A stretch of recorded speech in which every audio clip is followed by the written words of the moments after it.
বিশ্বনবী বলতেন জুমার দিন শ্রেষ্ঠ দিন, এই দিন আমার উপরে বেশি বেশি দুরূদ পড়ো। ফাইন্না সালাতাকুম মা'রুদাতুন আলাইয়া, কেননা তোমরা যে আমার উপরে দুরূদ পড়ো, আমি মরে যাওয়ার পরে এই দুরূদগুলো কে পাঠিয়েছে তার নাম, তার বাবার নাম সহ ফেরেশতারা আমার কবরে দিয়ে আসে।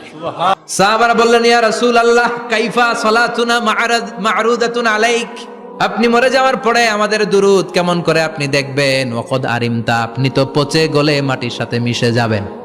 বিশ্বনবী বলেন, ইন্নাল্লাহা হাররামা আলাল আরদি আন তাকুলা আজসাদাল আম্বিয়া, নবীদের লাশকে খেয়ে ফেলা, নবীদের লাশকে পচিয়ে ফেলা জমিনের সব মাটির জন্য আল্লাহ হারাম করে দিয়েছে।